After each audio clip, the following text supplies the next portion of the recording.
Boa noite a todos vocês que estão agora acompanhando aqui a nossa próxima live. Nossa outra, eu ia falar nossa última live, não. Essa foi a penúltima live. Aliás, calma, a última live de ontem. E hoje mais uma. Nossa, estamos iniciando mais uma, né? Não sei nem porque eu falei a última.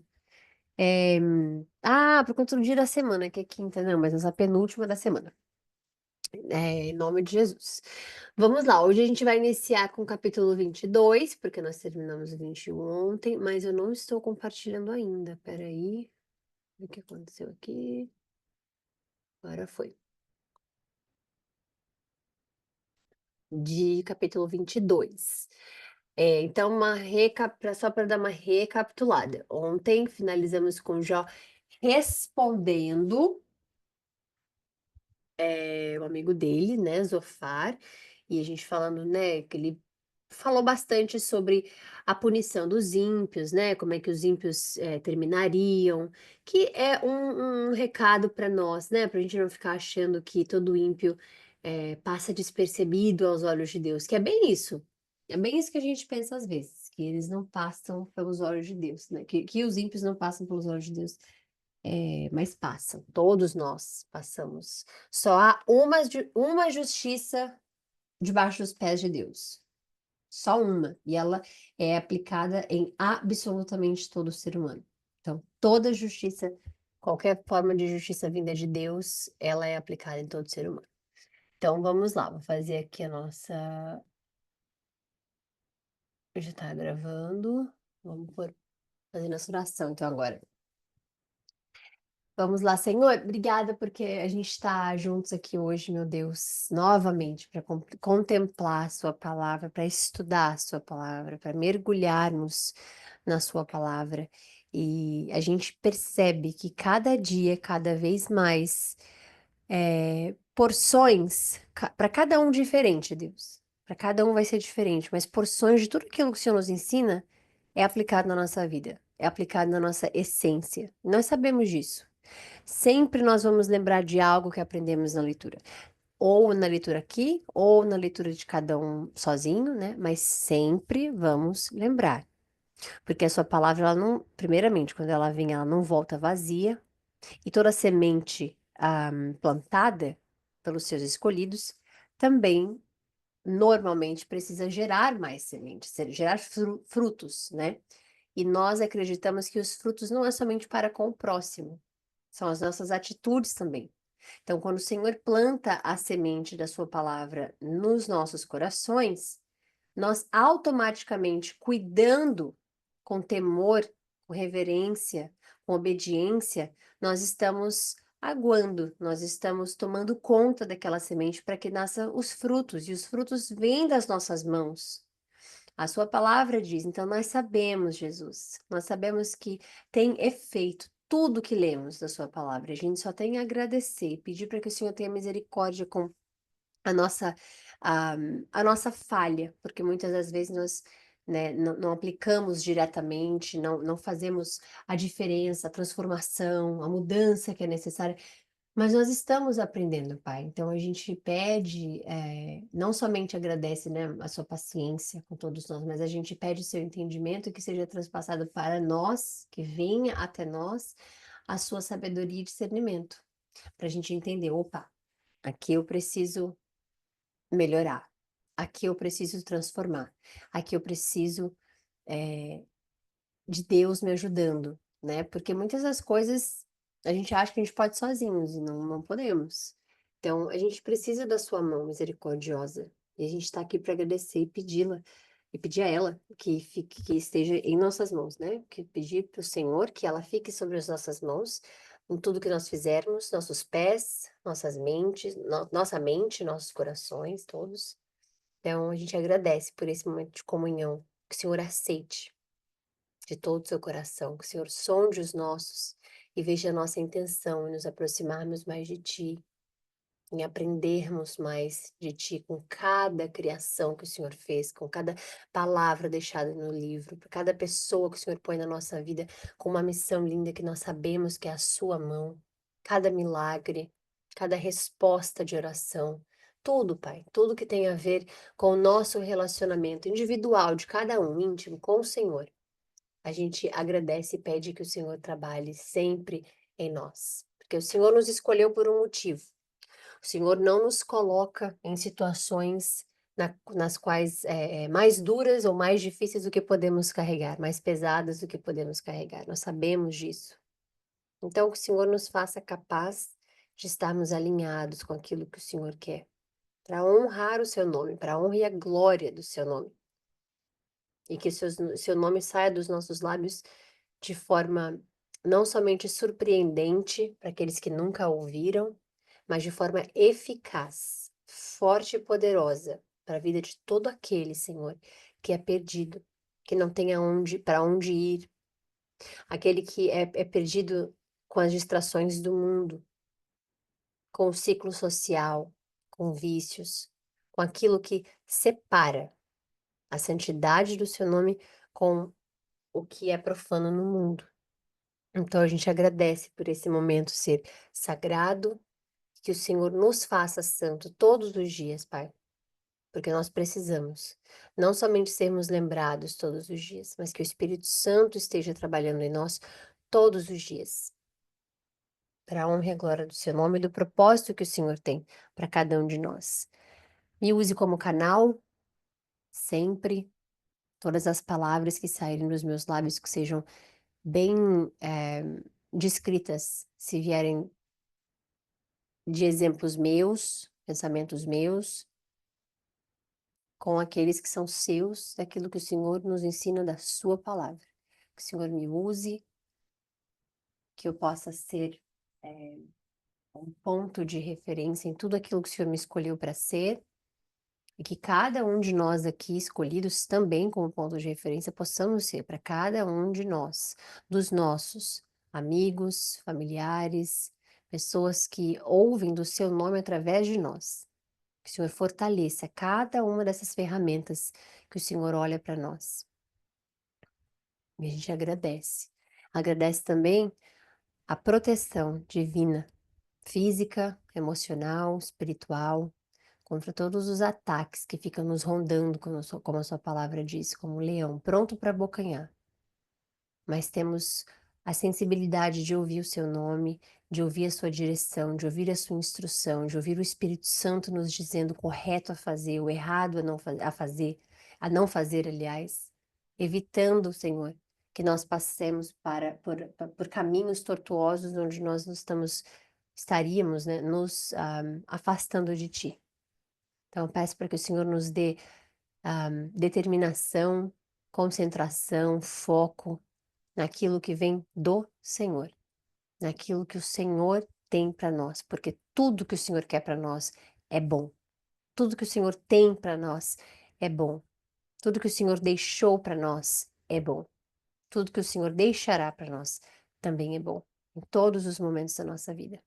Então a gente agradece essa proteção e que mal algum, espírito, pensamento, trabalhos, qualquer coisa feita para nós, na nossa vida, que tente contra a nossa vida espiritual, contra o nosso relacionamento com o Senhor, contra a nossa comunhão, seja quebrado, derrubado agora pelo poder do teu sangue, Jesus. Que é a única coisa que o diabo de fato tem medo, é o seu nome, é o seu sangue. Que o Senhor esteja todo lugar que nós estivermos, Pai, porque nós levamos o seu nome e somos protegidos debaixo das suas asas. Em nome de Jesus. Amém. Essa live é consagrada a ti. Vamos lá, então, capítulo 22. Deixa eu pôr meu mouse aqui. Iniciar. Deixa eu só tirar meu casaco aqui, porque tá muito calor, gente. Vamos lá. Então, Elifaz de Temã respondeu: Pode alguém ser útil a Deus? Está vendo aqui agora. Espera só um minutinho. A gente está vendo aqui agora ele fazer uma pergunta né, complicada, porque a gente entende que nós somos ferramentas de Deus na Terra. Então você pode se sentir útil para Deus, a Deus, né?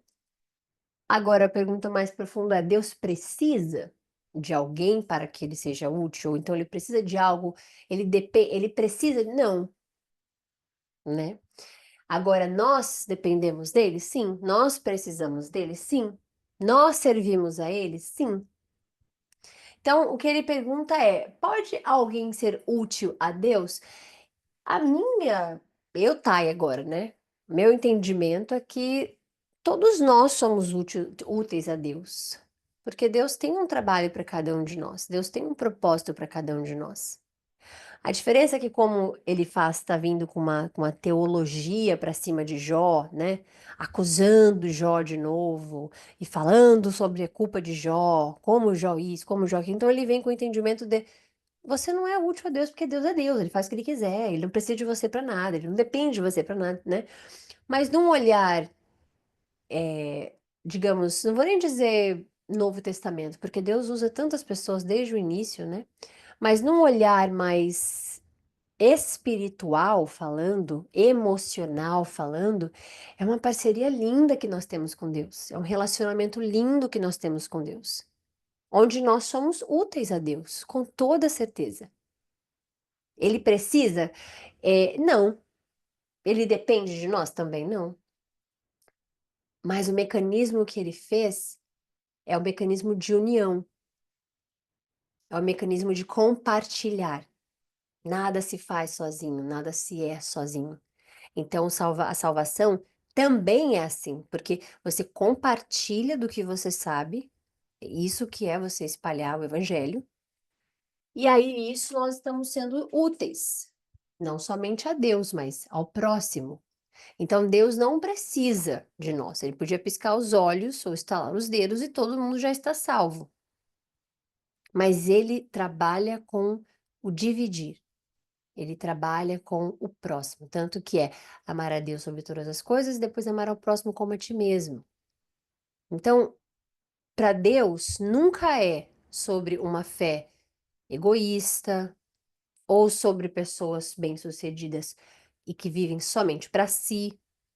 Ou pessoas que conhecem a palavra de Deus e mantêm elas para si, para Deus sempre vai ser o que é compartilhado. É a sua fé, são os seus testemunhos, são as suas vitórias, sua ajuda, seus conselhos, o evangelho, tudo aquilo que é dividido. E Deus trabalha assim. Então a pergunta de Elifaz é algo que você pode responder de duas formas. Não, não sou útil a Deus e no meu ponto de vista, né, algo que seria feio da gente falar, ruim da gente falar, né? E, e você se entender como útil a Deus. Mas ele não entende assim. Ele tá dizendo, ele tá provocando Jó com esse pensamento. Pode alguém ser útil a Deus? Eu entendo, ele tá colocando Deus numa soberania tão grande que de fato ele quer dizer, Deus não precisa de ninguém. Mas não é assim, porque Deus ele reflete em cada um de nós que aceitamos, cada um de nós que vivemos para Ele, cada um de nós que obedecemos a Ele. Então não é ser útil ou não ser útil, é um relacionamento no qual você tem prazer em servi-lo. Então você é muito útil a Deus.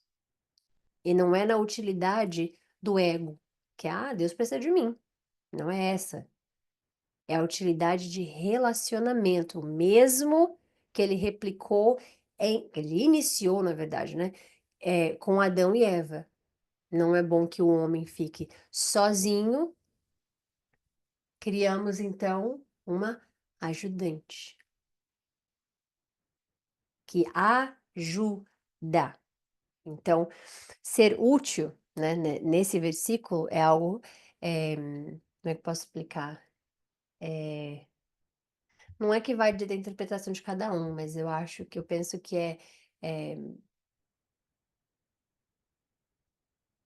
eu esqueci a palavra agora, mas vocês entenderam, acho que penso eu que vocês entenderam qual é o sentido que a gente está falando, né. Então é algo, que vai do seu coração de entender essa pergunta, ok. E a gente parou para explicar sobre isso, porque em algum momento você pode perguntar: "Realmente eu não sou útil a Deus", mas você é. Não importa de onde você esteja ouvindo agora essa live, se é no YouTube, se é ao vivo, se é no carro, se você é útil a Deus. Mas nunca para o seu ego se sentir útil, porque Deus não depende de você, mas você é útil a Deus, sempre, ok? Então vamos lá. Mesmo um sábio pode ser de algum proveito? Que prazer você daria Tá vendo? Então é um pensamento perigoso de se pensar de ele faz, viu? Porque mesmo um sábio pode ser de algum proveito. Quantos dos juízes, reis que Deus permitiu e fizeram que era agradável aos olhos do Senhor, quantos deles não fizeram um trabalho com o Senhor, não para o Senhor, mas com o Senhor, em relação a Israel? Olha o trabalho dado, a missão dada a Moisés, libertar o povo de Israel. Olha o trabalho e a missão dada a Davi, guiar o seu povo. Olha o que foi dado também a Salomão. Tudo quando eles aceitaram de coração aquilo que Deus tinha para eles. Então é uma parceria. Deus pode usar você de muitas formas. Você é muito útil a Deus. Que prazer você daria ao Todo-Poderoso se fosse justo? O que ele ganharia? É que é um pensamento bem humano, né? Um pensamento bem, não sei se seria soberbo a palavra, mas bem ganancioso. O que que eu ganho com isso? Quantas pessoas fazem coisas para os outros e o que que eu vou ganhar com isso? Ah, não vou fazer porque a pessoa vai me dar algo em troca. Quantas pessoas? Então, o que ele está dizendo aqui é um ponto de vista que ele tem, bem humano, né? Mundano, digamos. E ele diz: que ele ganharia se você tornasse os seus caminhos irrepreensíveis? Tão feio que ele fez tão feio, porque parece aquelas pessoas de religiões hoje, que elas são tão focadas em eh, ideologias da própria comunidade da igreja que eles têm, né, que eles são, é tanta regra, é tanta doutrina, que você escuta coisas assim hoje. Você vê pregações de líderes espirituais falando: para que que Deus precisaria de você? Só você depende dele. E aí fica tão distante o entendimento de um relacionamento, né? Onde se troca só amor, onde se troca respeito, obediência. A oração, por exemplo, você entrega algo e ele devolve. Ninguém ora com interesse, ou não deveria orar com interesse. Não seria a melhor coisa do mundo orar com interesse. Senhor, tô com interesse, eu quero orar, então me dá aí o que eu tô pedindo. Isso seria orar com bastante interesse. Mas não é o que Deus quer ou tem para nós, né? Ele é um Deus tão fiel. Ele trabalha de forma tão bonita quando a gente está com o coração puro para Ele, com Ele. Então é uma parceria. E muitos lugares que você vai hoje, eles têm a capacidade de dizer isso. Então, cuidado, porque existem muitos ele faz por aí. É pelo seu temor a Deus que ele o repreende e faz acusações contra você? Não é grande a sua maldade? A maldade de Jó, que ele está falando, não de Deus. Não são inúmeros, inumeráveis os seus pecados? Pois sem motivo você exigiu penhores dos seus irmãos e despojou de roupas os que já estavam nus. Você não deu água ao sedento e reteve a comida do faminto. Embora fosse poderoso, dono de terras e delas vivesse, além de ser um homem honrado diante de todos, você mandou embora de mãos vazias as viúvas e quebrou a força dos órfãos. Por isso está cercado de armadilhas. E o perigo repentino o apavora. Por isso a escuridão o cega e uma inundação de águas o cobre. Não está Deus nas alturas dos céus? Veja como estão as altas estrelas mais distantes. Contudo, você diz: o que sabe Deus? Poderá julgar através de tão grande escuridão? Nuvens espessas o cobrem, e ele não nos pode ver quando percorre a abóbada dos céus. Você vai continuar no caminho que os perversos palmilharam? Estes foram levados antes da hora. Esse aqui é um versículo muito importante, tá? Os levados antes da hora. Seus alicerces foram arrastados por uma enchente e tudo mais. E o que ele está dizendo ali, né? Você vai continuar no velho caminho que os perversos palmilharam. Ele continua acusando Jó de cometer pecados ocultos, que só ele sabe, né? Por exemplo, ele diz ali que todo mundo entende, ele fazia tudo para as pessoas, né? Mas o que ele está dizendo ali, você não deu água aos sedentos, você isso e aquilo. Então, são pecados que ele acusa Jó de fazer primeiramente, como é que diz? Acusações falsas, né? Infundada, porque a gente vê desde o início que Jó era um homem bastante generoso, Jó era um homem sem culpa especificamente, por ele oferecer, né? Fazer ofertas pelos pecados. Então, o que ele tá fazendo ali, essas acusações, né, esses exageros sobre o pecado de Jó, que você não fez isso, você não fez aquilo, ele não tem como, ele continua afirmando que Jó segue o caminho dos ímpios, que eles são destruídos rapidamente, e observa isso e aquilo. Então, ele fala verdades gerais sobre o julgamento dos ímpios, né? Mas ele aplica essas verdades de forma errada para Jó, porque a gente não viu Deus dizendo em nenhum momento que Jó de fato fazia isso, que ele não, como é que diz, não dava água aos sedentos, ou que ele XYZ, né? E isso é perigoso, porque ele fala disso como se fosse o pecado de Jó e por isso que Jó está pagando pelo que ele tá passando agora de forma justa na cabeça dele. Então ele fala: é justo aí que você tá passando, porque você não deu água pros sedentos, você não ajudou os famintos, você. E isso é muito triste de ver. Mas vamos continuar. Eles foram levaram antes da hora. Existem muitos estudos sobre isso, e acho que muitas passagens que vão dar é, base para que a gente fale sobre isso. Muitas pessoas escolhidas, muitas pessoas que foram salvas, muitas pessoas que carregam o nome do Senhor, até mesmo na palavra, até mesmo na Bíblia, a gente vai ver, já viu diversas vezes, muitas pessoas, Deus as leva. E aí a gente entende que é antes da hora do nosso momento, não antes da hora, porque muitas das pessoas, né? Não todo mundo que morre carnalmente, não é isso, mas muitas pessoas, eh, Deus leva porque estão carregando o nome dele e estão usando o nome dele de forma errada. E Deus tem uma coisa muito, muito importante para a gente lembrar sempre, que Deus preza e zela o nome dele como ninguém. Já teve passagens na quais Deus fala: eu estou fazendo isso, por exemplo, ele está salvando os israelitas, e ele diz: eu estou fazendo isso pelo meu nome, não por vocês. Pelo meu nome. A parte do nome, não pelo vocês, não lembro se está na leitura, tá? Mas ele fala pelo meu nome, é o que, porque ele está fazendo. Então a gente vê que Deus zela o nome dele. Tanto que ele fala para não blasfemar o nome de Deus, Espírito Santo, para não usar o nome de Deus em vão, que ele diz. Ele zela o nome dele. Quando a gente usa de forma exacerbada, dizendo, pelo amor dele, eu juro por ele, ai, e chamando, e clamando, e falando, Deus zela o nome dele.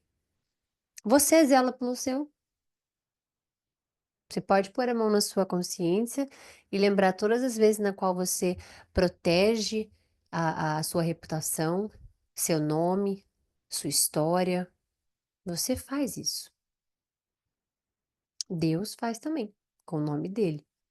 Então, muitas pessoas levadas antes da hora, existem diversas passagens, estudos sobre isso, falando explicitamente, explicando, né, que Deus, as pessoas carregam o nome dele com uma responsabilidade. Então, muitas pessoas que acham que a vida é cristã, mas vai andando, muitas pessoas Deus leva. E isso não é surpresa para ninguém, nem deveria ser surpresa para ninguém. Imagina, você carregar o nome de Deus, só fazer besteira e o nome de Deus ser jogado na lama pelas nossas atitudes. Não tem como. E os seus alicerces foram arrastados por uma enchente. Eles disseram a Deus: Deixa-nos! O que o Todo-Poderoso poderá fazer conosco? Contudo, foi ele que encheu os bens de bens a casa deles. Mas longe de mim o conselho dos ímpios. Os justos veem a ruína deles e se regozijam. Regozijam eles. Os inocentes zombam deles, dizendo: Certo é que os nossos inimigos foram destruídos e o fogo devorou a sua riqueza. Sujeite-se a Deus, fique em paz com Ele, e a prosperidade virá a você. Aceite a instrução que vem da boca do Senhor, de sua boca, e ponha no coração as suas palavras. Se você se voltar para o Todo-Poderoso, voltará ao seu lugar. Se afastar da sua tenda a injustiça, lançar ao pó as suas pepitas, o seu ouro puro de Ofir e as rochas dos vales, o Todo-Poderoso será o seu ouro. Será para você prata seleta. É certo que você achará prazer no Todo-Poderoso e erguerá o seu rosto para Deus. É como se ele estivesse chamando Jó de. Não sei se eu posso explicar se a palavra seria soberbo especificamente, mas é como se Jó estivesse focado somente na sua vida financeira. Então ele diz: se afasta. Aliás, afasta da sua tenda a injustiça, lança ao pó as suas pepitas de ouro puro que você tem, né? O Todo-Poderoso será o seu ouro. Então, ele está dizendo, além de você confiar somente, ao invés de você confiar, aliás, somente nas suas riquezas, Deus será a sua riqueza.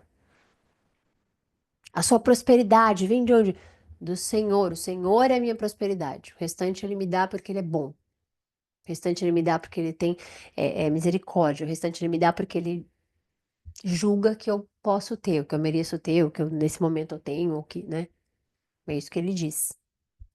Então ele está dizendo para Jó, faz isso. Diz para Deus. Deus é o seu ouro, e o restante, ele é que tá te dando na hora que ele quer. É certo que você estará presente no Todo-Poderoso? Não. A ele orará, e ele o ouvirá. Então, assim, não é ao dinheiro, não é a riqueza, de todas as formas que você acha que a riqueza é ou representa. É a ele. A ele você orará e ele ouvirá. E você cumprirá os seus votos. O que você decidir se fará, e a luz brilhará nos seus caminhos. Quando alguém for humilhado e você disser levanta-o, Deus salvará o abatido. Ou seja, orar pelo próximo. Livrará até o que não é inocente, que será liberto graças à pureza que há em você, nas suas mãos. Então ele está dizendo a oração do justo. Se você for justificado, se você for de fato, Jó, entregar a Deus, se você de fato você vai pedir, ele vai fazer, porque a sua oração vai ter poder com ele. É isso que ele está explicando. É uma teologia, gente. Ele diz assim: olha, se você se arrepender do que você faz, do que você fez, Deus vai restaurar a sua prosperidade, porque ele está focado na prosperidade que Jó perdeu. Tudo que Jó tinha que ele perdeu, né? Então ele sugere que Jó é abençoado se confessar os seus pecados, se, né, tudo mais. Então, assim, o que não é totalmente mentira, não é de um todo errado. Um arrependimento, de fato, ele é um princípio verdadeiro do que ele faz.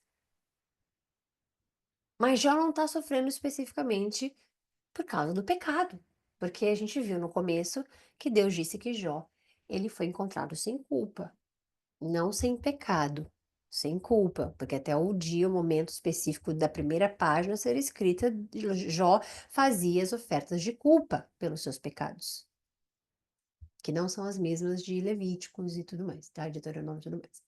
Então, o que que a gente entende? O princípio de ele faz não é totalmente errado, dele entender isso. Mas Jó não está sofrendo pelo pecado, a gente já viu isso. mas sim porque Deus tem um plano muito maior para Jó, né? Então ele continua. Vamos lá, peraí. 23. Então Jó respondeu: Até agora me queixo com amargura. A mão dele é pesada, a despeito do meu gemido. Quem dera eu soubesse onde encontrá-lo e como ir à sua habitação. Eu lhe apresentaria minha causa e encheria minha boca de argumentos. Estudaria o que ele me respondesse e analisaria o que me dissesse. Coisas que é normal para um ser humano fazer com outro ser humano. Ah, não conheço aquela pessoa, eu sei como ela vai responder a tal maneira, a tal X, a tal Z, a tal proposta, que seja. Mas com Deus você tem isso. E ele tá ali, eu vou fazer uma análise de Deus. Então, eu estudaria o que ele me respondesse, analisaria o que ele me dissesse. Será que ele se oporia a mim com grande poder? Não. Ele me daria atenção. O homem íntegro poderia apresentar-lhe a sua causa e eu seria liberto para sempre do meu juiz. Se, porém, vou para o Oriente, lá ele não está. Se vou para o Ocidente, não o encontro. Quando ele está em ação no norte, não o enxergo. Quando vai para o sul, nem sombra dele eu vejo. Mas ele conhece o caminho por onde eu ando. Se me puser à prova, aparecerei como ouro. Os meus pés seguiram de perto as pegadas dele. Mantive-me no seu caminho sem me desviar. Não me afastei dos mandamentos dos seus lábios. Dei mais valor às palavras da sua boca do que ao meu pão de cada dia. Mas ele é soberano. Quem o impedirá? Então ele está dizendo: eu fiz tudo que era certo, não me desviei, fiz tudo que era para fazer, eu abençoei, abençoei no sentido de falar as palavras boas, né? Eu abençoei, eu isso, eu aquilo, mas quem impede Deus de fazer o que ele quer? Quem impede Deus de agir como ele quer agir na vida de qualquer pessoa? Eu dei mais valor a ele do que eu dei ao pão de cada dia, ou seja, eu dei mais valor a ele do que o que eu tinha. Mas ele é soberano, ele está acima de tudo. E a palavra soberano aqui diz que ele é um só, ou ainda, ele é único. Quem o impedirá? Ele faz o que quer. Ele executa o seu decreto contra mim e tem muitos outros planos semelhantes. Por isso eu fico apavorado diante dele. Pensar nisso me enche de medo. Deus fez desmaiar o meu coração. O Todo-Poderoso, ou Shaddai, causou-me pavor. Contudo, não fui silenciado pela escuridão, não morreu, pelas densas trevas que cobrem o meu rosto. Por que o Todo-Poderoso não marca as datas de um julgamento? Por que aqueles que o conhecem não chegam a vê-las?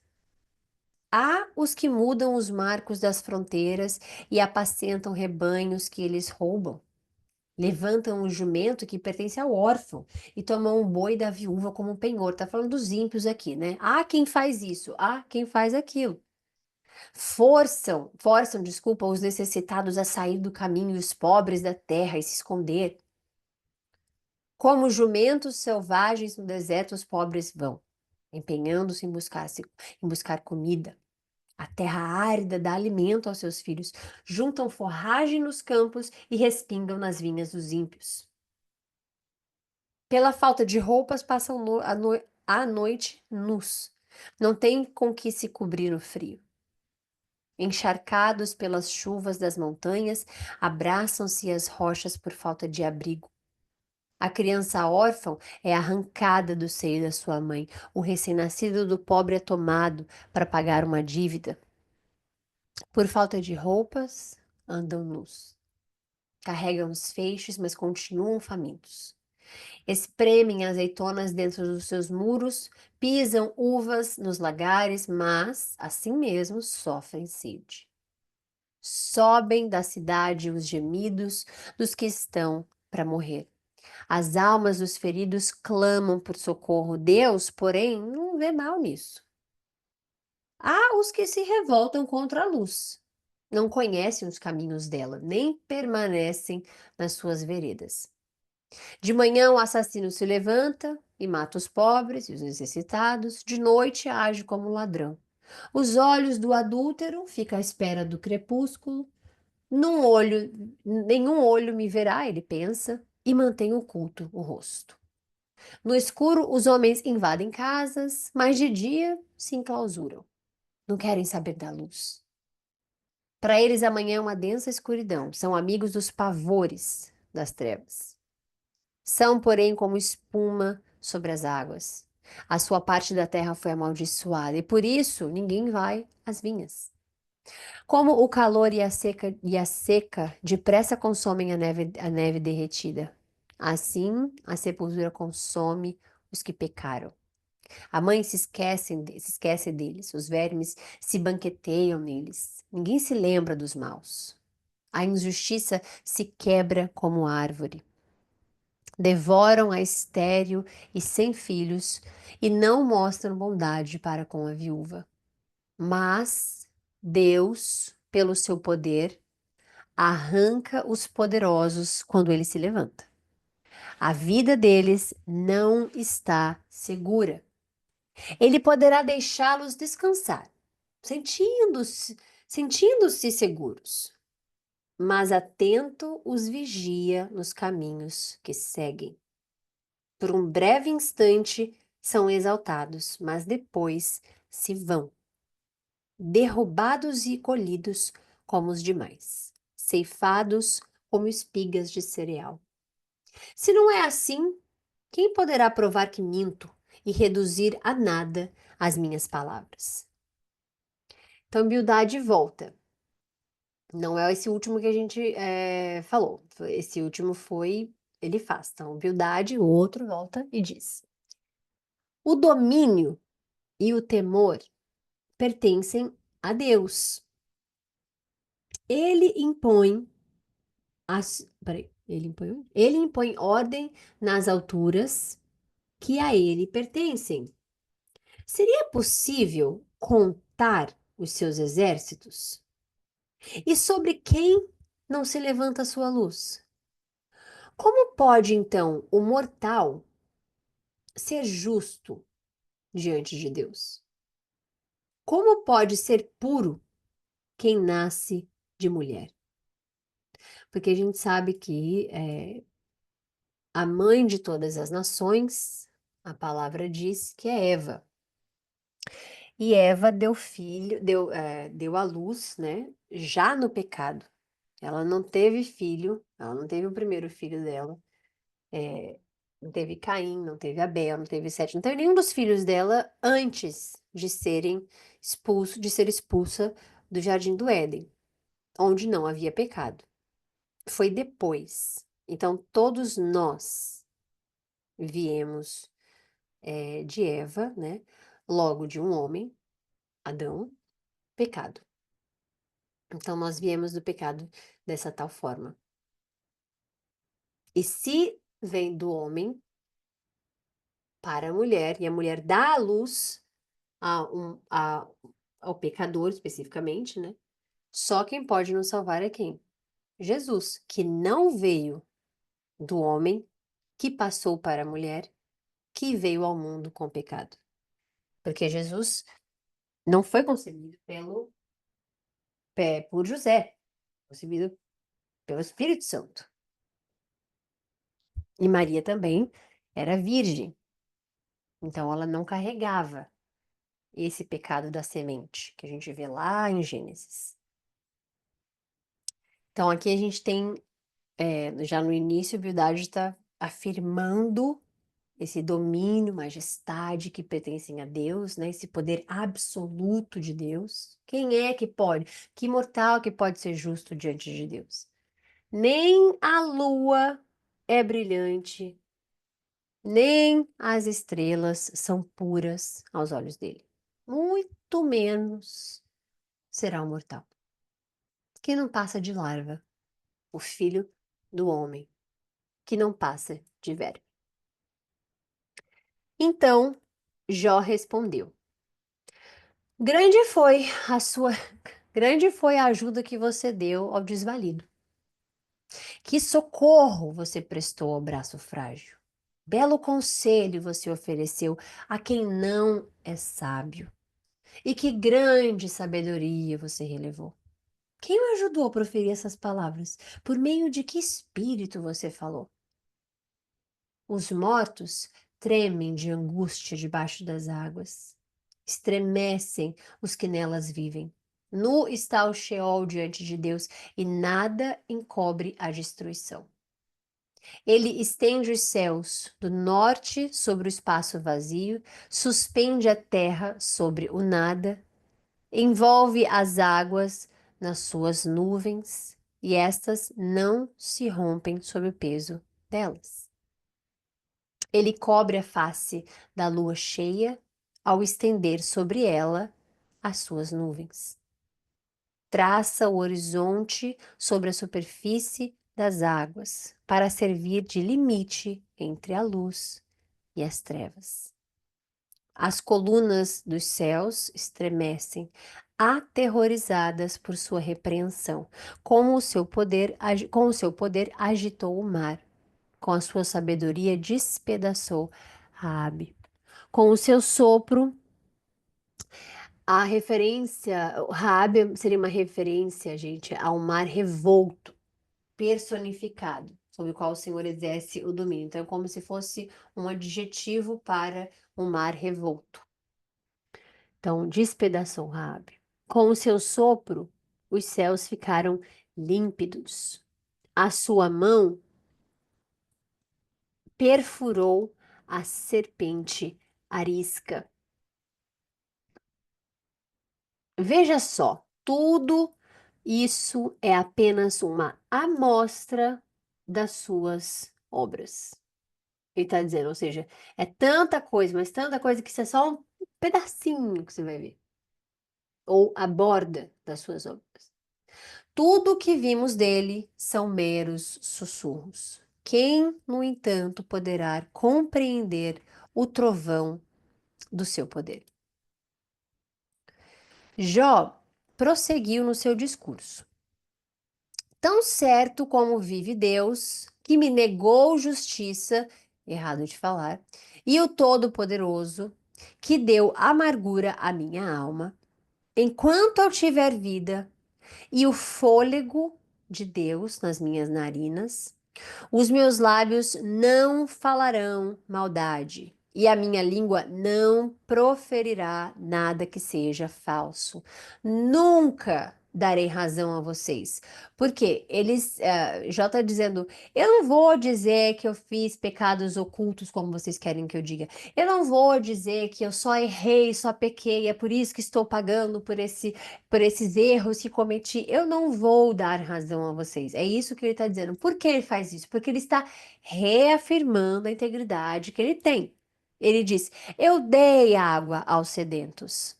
Eu alimentei os que estavam famintos, eu ajudei. Então, o que está acontecendo ali, gente, é uma resiliência espiritual que Jó tem. Muitas das coisas que as pessoas falam assim, paciência de Jó, é, por exemplo, chegar nesse versículo, você vê ele dizendo: vocês podem falar o que quiser, vocês não vão me convencer. Sabe aquele ponto que você diz assim: caramba, será que. Porque se você fosse Jó, se pergunte, se você fosse Jó, será que você estaria nesse momento de análise, de autoanálise? Caramba, será que foi algo oculto que eu fiz? Deixa eu pensar.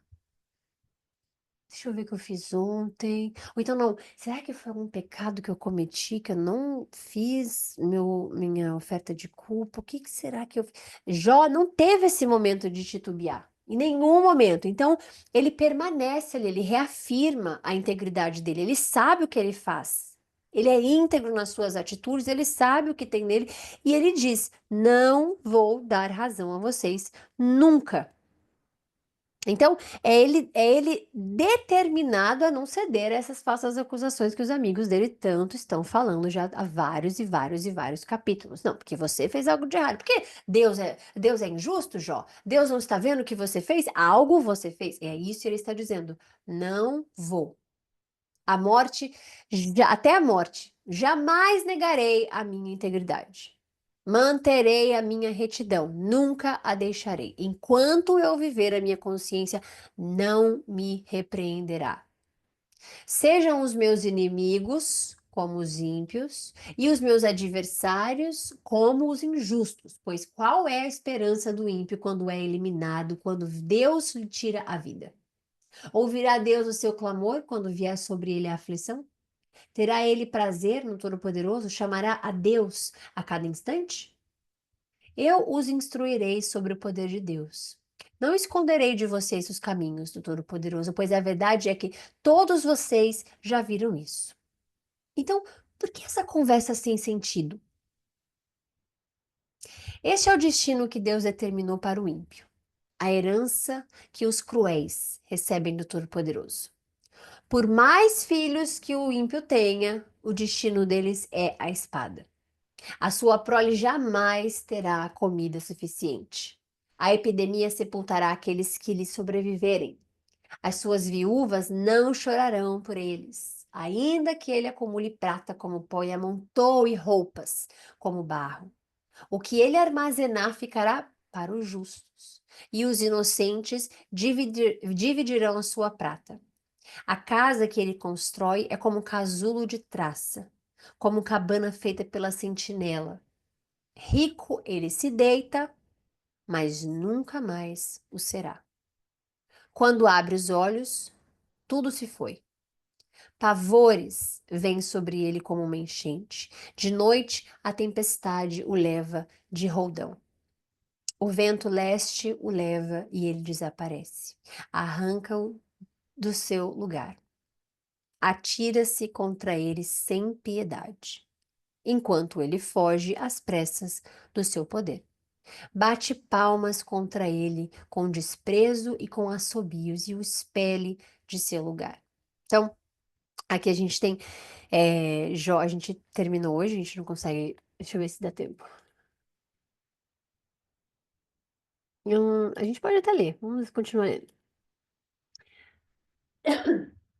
Certamente existem minas de prata e locais, desculpa, onde se refina o ouro.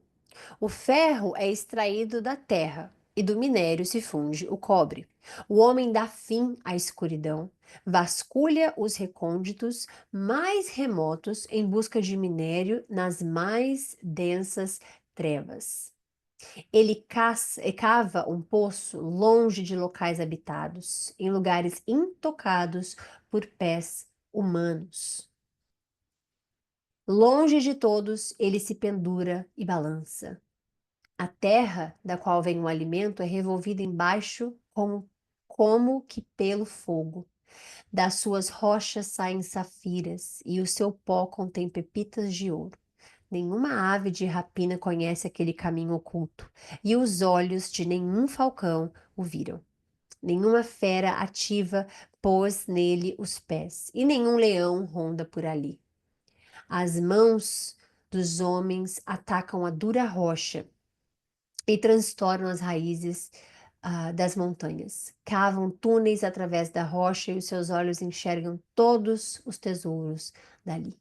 Eles vasculham as nascentes dos rios e trazem à luz as coisas ocultas. Mas onde se pode achar a sabedoria? Onde habita o entendimento? Sempre algo que a gente falou por aqui, né? É algo que foi revelado 100% pelo Espírito Santo sobre a sabedoria. Porque quando você não escuta o que a verdade da palavra diz, qualquer coisa vai servir, qualquer coisa vai se encaixar e qualquer coisa vai fazer sentido. Então, quando você escuta, aquela pessoa é muito sábia, quando você lê a palavra de Deus, você sabe que não é assim. A pessoa é sábia, obviamente, se ela é cristã, se ela entrega a Deus, se vem de Deus a sabedoria que ela tem. Aí tudo bem. Mas quando não, você sabe que ali a gente está falando de uma pessoa com bastante vida vivida, experiência, exemplos, aprendizados, conselhos, tudo. Mas a sabedoria mesmo só se acha em um lugar. Então, de tudo que ele acabou de falar aqui, ó, das coisas ocultas e o pó que não acha e vai indo, onde se pode achar a sabedoria? Então, aqui ele está dizendo, nenhuma ave de rapina conhece o caminho oculto. E aí ele fala, onde se acha a sabedoria? Onde habita o entendimento? O homem não percebe o valor da sabedoria, ele não se encontra na terra dos viventes. O abismo diz: em mim não está. O mar diz: em mim não está comigo. Não pode ser comprada. Mesmo com o ouro mais puro, nem se pode pesar o seu preço em prata. Não pode ser comprada nem com puro ouro, ouro puro de Ofir, nem com o precioso ônix, nem com safiras. O ouro e o cristal não se comparam com ela, e é impossível tê-la em troca de joias de ouro. O coral e o jaspe nem merecem menção. O preço da sabedoria ultrapassa dos rubis. O topázio de Cuxi não se compara com ela. Nem com ouro puro se compra a sabedoria. De onde vem então a sabedoria? Onde habita o entendimento? Escondida está dos olhos de toda criatura viva, até das aves dos céus. A destruição e a morte dizem: aos nossos ouvidos só chegou um leve rumor seu. Deus conhece o caminho até ela. Só Ele sabe onde ela habita, pois enxerga os confins da terra e vê tudo que há debaixo dos céus. Quando ele determinou a força do vento e estabeleceu a medida exata para as águas, quando estabeleceu um limite para a chuva e os caminhos para a tempestade estorvejante, ele olhou para a sabedoria e a avaliou, confirmou-a e a pôs à prova. Disse então ao homem: no temor do Senhor está a sabedoria, e evitar o mal é ter entendimento. Isso aqui vocês já podem ter lido, visto em algum lugar, Instagram, rede social, alguma igreja, ouviu de alguém.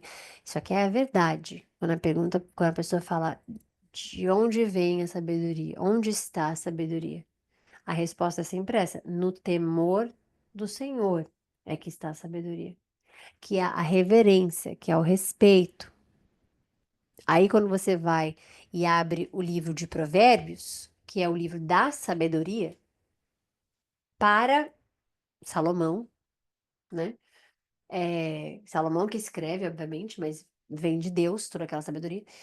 Então você abre e você diz, uau, coisas que, de fato, o livro de Provérbios é um dos mais lindos, obviamente, parece que eu falo que todos eles são um dos mais, mas não é, porque a sabedoria, o livro de Salomão realmente é um dos mais, né, Provérbios, dos mais importantes para o nosso desenvolvimento espiritual, para nossa caminhada com Deus.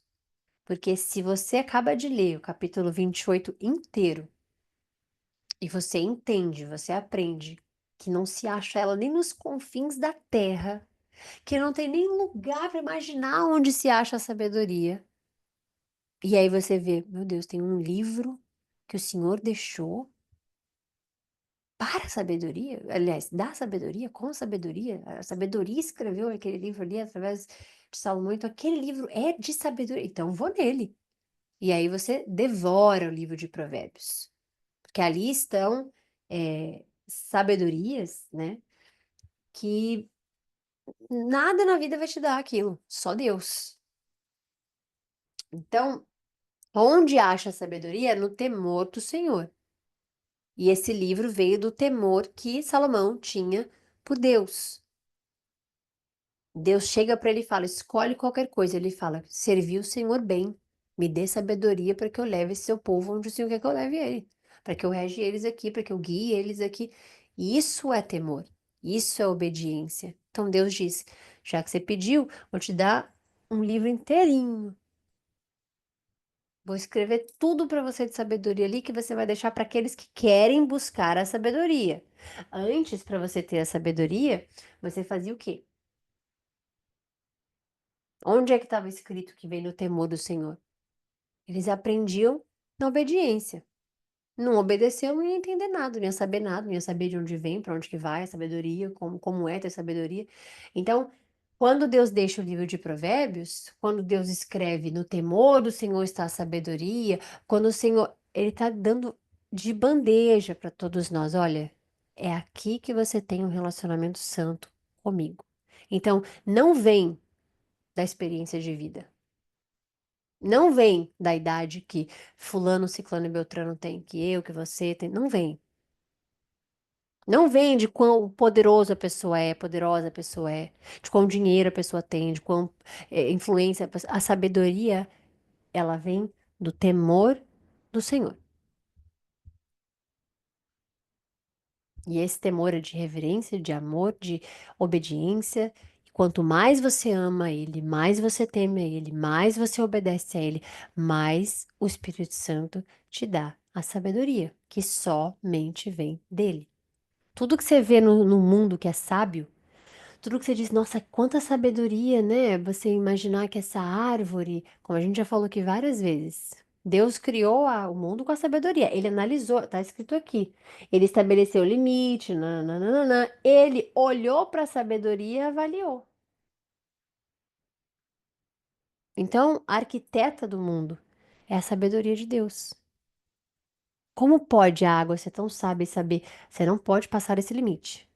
Como pode a nuvem tão sábia dizer, fazer, olha, minha chuva vai cair daqui? Como pode? Então, a sabedoria só é divina, ok? Finalizamos hoje. Amanhã a gente volta, se Deus quiser, para a honra e glória do Senhor Jesus Cristo, com o capítulo 29. E se Deus quiser, 30 e por aí vai indo. Agora sim a gente já passou da metade. Então, fiquem com Deus. Um beijo, bom descanso para vocês todos e até amanhã, se Deus quiser. Fiquem firmes, amanhã a gente volta. E é isso. Um beijo pra vocês.